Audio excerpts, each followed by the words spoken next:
Hey everyone, this is a video I've been planning for a while. So, Greenlight came out with a series of these AMC Matadors. I was about to say Ambassador. So they came out with a 71, 73, and 74. And this is, I think, a perfect representation of how things went from pretty awesome to terrible in the malaise era. So I'm going to crack these open. I've been planning this video for a while. And by the way, the 71 is a green machine. Not that that really matters, but it's kind of cool, I guess, in this color combo. So I'm going to open these up, and I'm going to demonstrate to you what happened with the safety slash over-regulatory era of the 1970s and how cars got ugly and terrible in a way.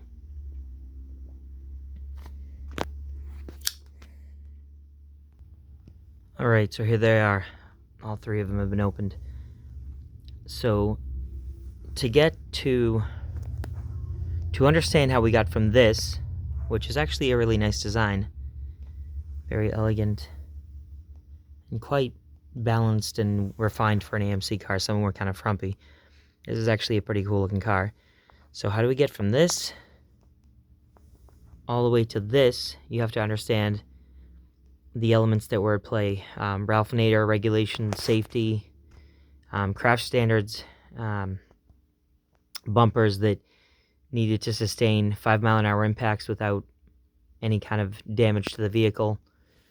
All this stuff came of the mid-60s, and as we moved into the 70s, it just sort of, it peaked in 74. 74 was the year that everything went to hell. Not only the fuel crisis, of course, but we went from, if you look at these nice elegant bumpers on the 71 Matador. So this is a Yonkers Police. Nice casting, crazy giant gumballs for the lights, I mean. And it's got a nice, fairly cleanly designed nose.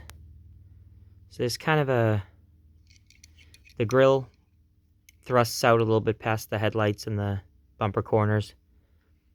And there's some sort of a dynamic design element happening here. I get it. This makes sense to me. Some Cadillacs had a similar design. Mercury's, Lincoln's, a few Mopars. This is a fairly reasonable design.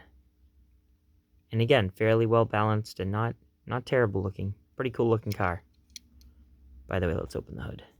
Never mind. I don't think the hood opens on this one. I just spent a few minutes with my fingernail, a few seconds with my fingernail, and yeah, this hood does not open. Which is okay. That's fine.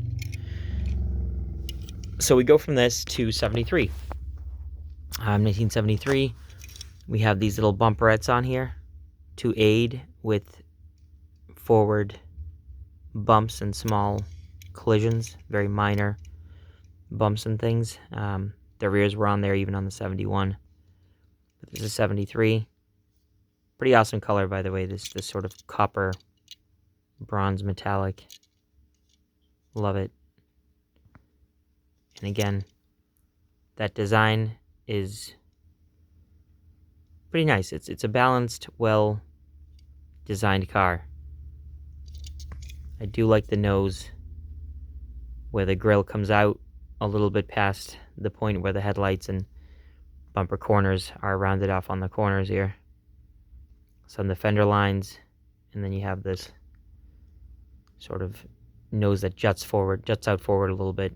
Not as wacky as the Thunderbird and some other cars from this era, but still pretty cool. Then we get to 74, which I saw one of these at a junkyard when I was a kid, and they always fascinated me. I just thought, how could something this ugly be designed, and somebody, I mean, it's just so, it looks, the diecast car is actually kind of endearing, and it's cool because, again, they simplified the rear. It's got the big, bulky rear bumper. That's not terrible, though. This is still them trying. I get it. The headlights are a little boring. They're not recessed. They're not dynamic and well-styled like the other ones, the older ones.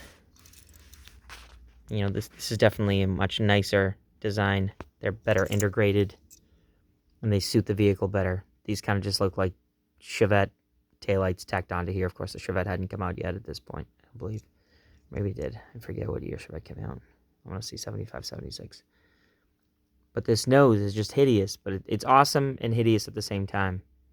I mean, look at this design feature. It's not done in a way where it's elegant. It's not done in a way where it's an improvement upon 71, 72, and 73. It's just the epitome of the malaise era. And I love having all three of these because, again, this is sort of the end of the line for AMC in a lot of ways. One of the last big full-size cars they ever designed. But then you go back just a few years, and you know what? They were trying. I mean, they had some good-looking cars. This was a fairly awesome cop car. I don't know how many they made. I'm sure that, you know, that was a thing. Greenlight seems to be fairly realistic about picking castings that represent reality. And of course, a lot of good things came out of the safety-conscious 1970s where, you know, those big file mount bumpers lent their way. That was a stepping stone to get to the modern bumper cover nowadays that has a lot of flexibility and integrated crumple zone, and it does actually bounce back from a slight bump or hit. But it does make you wonder, where would things have gone if in the 70s style just kept going? If we had things like the Lamborghini Countach and, you know, Porsche 911 Turbo, the 930, and Ferrari 308, you know, all these cars, if they had led the way and the design language kept evolving that way without all the safety nonsense and these ugly bumpers, and just, by the way, also another thing, the regulatory headlights that American cars had to have because the government decided in the US that you couldn't have glass flush elliptical or rectangular headlamps like the ones on French and German cars. You know, if all that hadn't happened, it makes you wonder what cars would have looked like in the mid to late 70s, and possibly even the 80s. It would have spilt over. But again, what a great trio. It's so neat to have. This is one of the most exciting things about Diecast, really, is to have three vehicles like this that demonstrate the evolutionary process in safety and design and just automotive design in general. But again, if you look at the doors,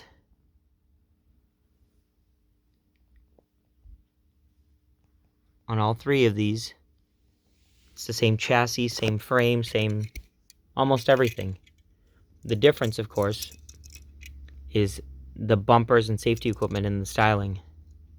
And I just think that's hilarious that we went, somehow progress in the 1970s was to go from something elegant and simple and balanced with nice, elegant lines,